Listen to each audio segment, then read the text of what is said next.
So guys welcome to my new vlog. तो आज हम आए हैं सेंगाल के अंदर, जहाँ रूपनाथ जी महाराज का मंदिर है। और वहाँ जहाँ पर ये मंदिर राजस्थान के अंदर प्रसिद्ध है, जहाँ महादेव की सब पर कृपा बनी रहे। और यहाँ पर लोग दूर दूर से आते हैं। ये पुराने टाइम से मंदिर है, जो महादेव जी, जो शिव जी महाराज है, उनके बहुत बड़े भक्त दूर दूर से आते हैं। तो अब हम इस मंदिर के अंदर की ओर आपको दिखाएंगे। गाइस, अब हम जानते हैं इन पुजारी जी से कि इन मंदिर के बारे में थोड़ी बहुत जानकारी लेते हैं। तो बताइए, यहाँ पर कब और कब मेला लगता है, और ये किस महाराज का मंदिर है, यहाँ कब आना चाहिए? सभी दर्शकों को सर्वप्रथम जय श्री कृष्ण।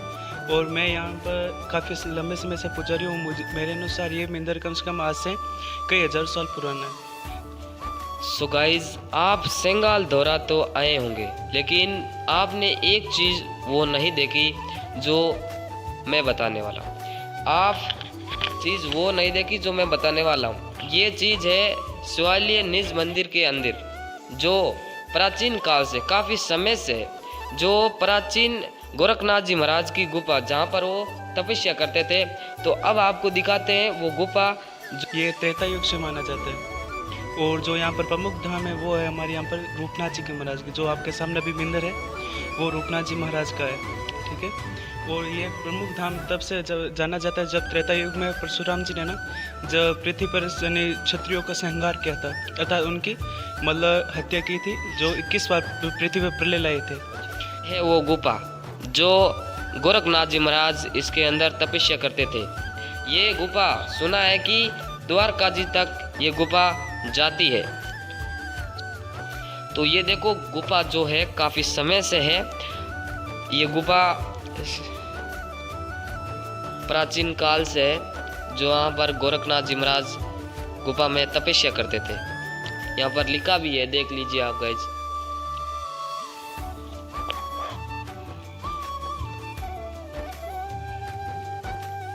अंदर की तरफ इस साइड वो गुफा जाती है।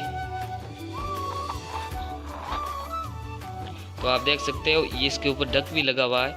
कोई भी आपने देखी ना होगी, मैंने आपको ये गुफा दिखाई। आप हर इस मंदिर आए होंगे, लेकिन ये आपने गुफा नहीं देखी। तो आज आपको मैंने गुफा दिखाई, ठीक है। उस समय का है। उस समय के बाद जब यहाँ पर जब उन्हें क्रोध शांति नहीं होती ना, तो उनके पिताजी जमदग्नि थे, उनके पास चले गए और वहाँ पर उनको जाके पूछा कि मुझे शांति कैसे प्राप्त हो। तो उन्होंने बताया कि आप भोले शंकर की तपस्या कीजिए, जिससे आपको शांति प्रदान होगी। तो फिर उन्होंने जाकर हिमाचल प्रदेश के पहाड़ों में अनेक तपस्या की। वहाँ पर भोलेनाथ ने बताया कि आप मरुधर स्थल जाए, जहाँ पर खुला एरिया हो और जहाँ पर खुली हवा एवं मरुदल स्थल, जहाँ खुला यानी स्थान हो, जहाँ पर आप मेरी स्थापना कीजिए और मेरी तपस्या कीजिए, जिससे आपको शांति प्रदान होगी। उसके बाद परशुराम जी यहाँ पर काफ़ी लंबे समय तक यहाँ पर रहे और उनके हाथ से एक यहाँ पर शिवलिंग स्थापित है, जो कि नरदेश्वर है। फिर उन्होंने अपना अखंड धूना यहाँ पर स्थापित किया, जो आज उस समय से चलता है, यहाँ पर आ रहा है अभी भी। तो अभी मैं खड़ा हूँ गोरखनाथ जी महाराज के मंदिर के आगे, जो यहाँ पर एक धूना है, जो 4 युग से अखंड ये धूना है, जो प्राचीन काल से है। तो आपको दिखाते हैं, देखिए इसके अंदर, मंदिर के अंदर है 4 युग से अखंड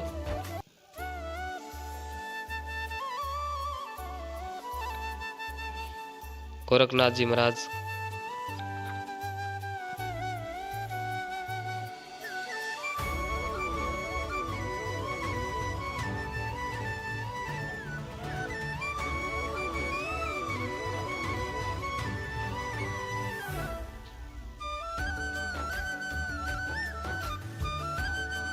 सो गाइज, आपने गोरखनाथ जी महाराज का धूना देख लिया है। अब आगे की ओर दिखाते हैं।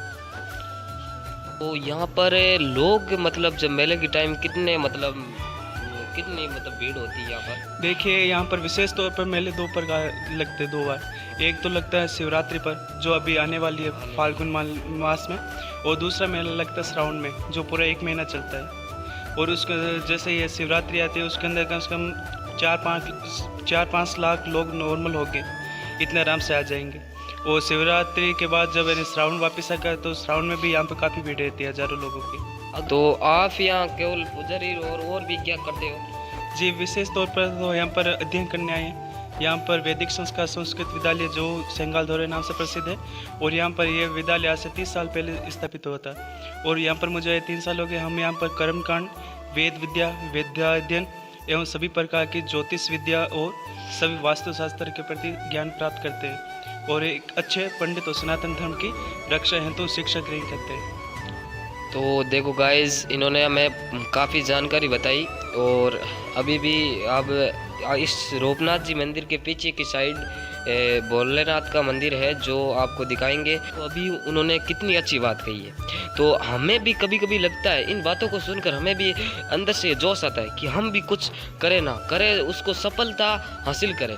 क्योंकि जीवन के अंदर हमें मेहनत तो करनी पड़ेगी, मेहनत नहीं करेंगे तो हमें सफलता प्राप्त नहीं होगी। जैसे कि आपने अभी सुना, उन्होंने पुजारी जी ने बहुत ही अच्छी और ज्ञान बात कही है, आगे भी आपको दिखाएंगे। अगर यहाँ पर रात को कोई आ जाए तो उसके लिए क्या व्यवस्था हो? जी, यहाँ पर आकर आप है ना, जो मुख्य हमारे यहाँ पर महंत जी है, महंत पद्मगिरी जी महाराज, जो यहाँ पर अभी अध्यक्ष और सभी संस्थापक वही है जो यहाँ पर ये दौरा चलाते हैं, उनसे आप बात कीजिए। वो आपको यहाँ पर रहने के लिए रूम, बिस्तर एवं भोजन की व्यवस्था हो सकती है आपके लिए। तो गाइज, अभी हम आए हैं शिव शंकर महादेव के मंदिर के अंदर, जहाँ पर उनकी तस्वीर लगी है। तो मंदिर के अंदर हम पहुँच चुके हैं। यहाँ पर देखो, मंदिर के अंदर शिवलिंग है।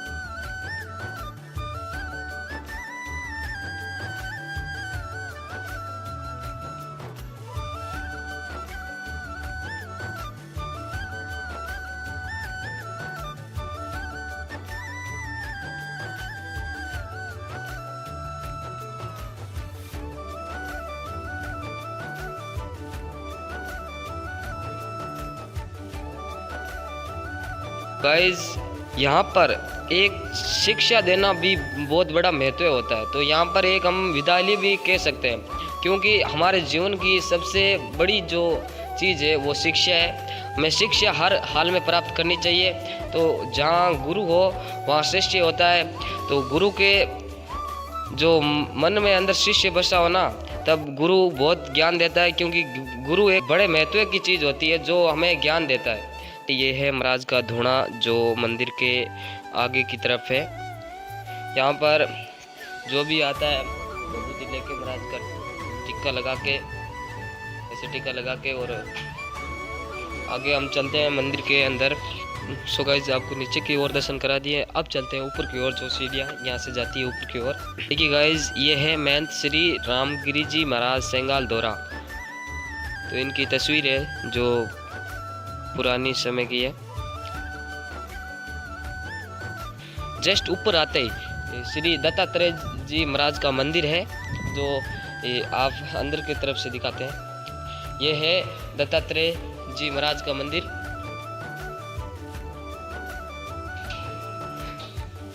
तो अभी जो भी यहाँ से फेरी लगाता है ऊपर की ओर आता है, तो इस साइड से नीचे की ओर जाता है।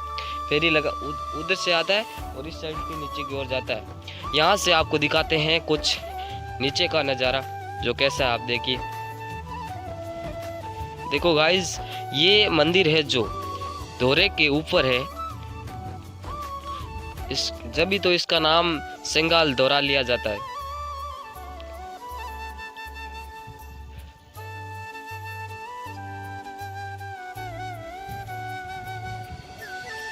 काफ़ी समय से ये मंदिर है यहाँ पर दूर दूर से यात्री आते हैं दर्शन करने के लिए, और बहुत ही अच्छा और सुंदर मंदिर है ये।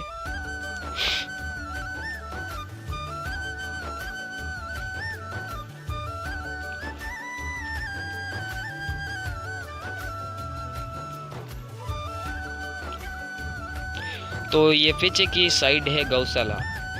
तो यहाँ पर वातावरण भी बहुत अच्छा है, ठंडी हवाएं, लहरें चलती हुई, और यहाँ पर साफ सफाई बहुत ही अच्छी है। तो आप पीछे की तरफ देख सकते हो।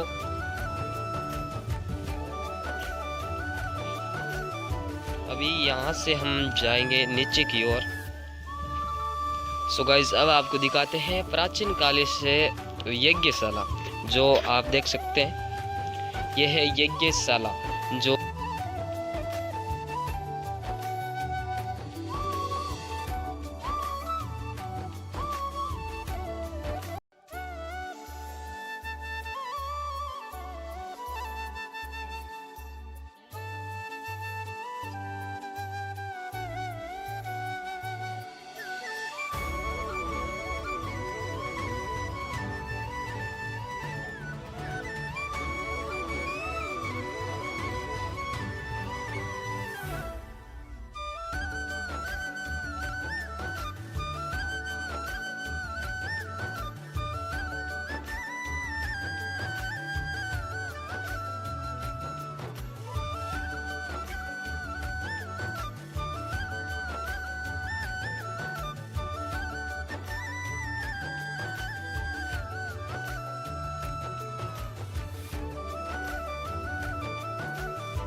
यहाँ पर है डेमा जी महाराज का मंदिर, जो रूपनाथ जी महाराज के मंदिर के पीछे की ओर है। तो यहाँ पर इनकी मूर्ति लगी हुई है।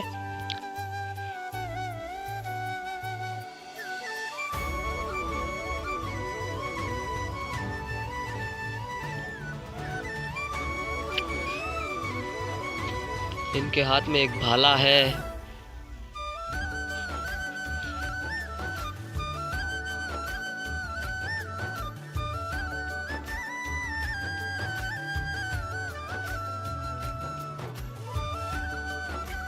ये है पाबू पाल जी का राठौड़ का मंदिर, जिसके अंदर की ओर बढ़ते हैं मंदिर के।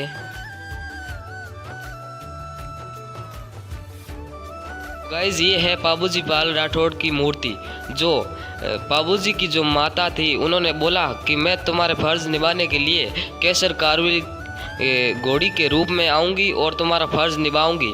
केसर कालवी ये घोड़ी है जो बाबूजी को माता ने बोला था मैं फर्ज निभाने के लिए आऊंगी।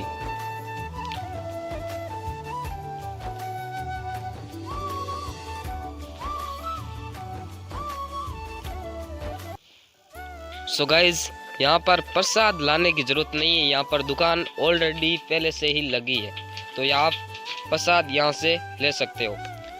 तो यहाँ पर देखिए भाई साहब बैठे हैं प्रसाद देने के लिए।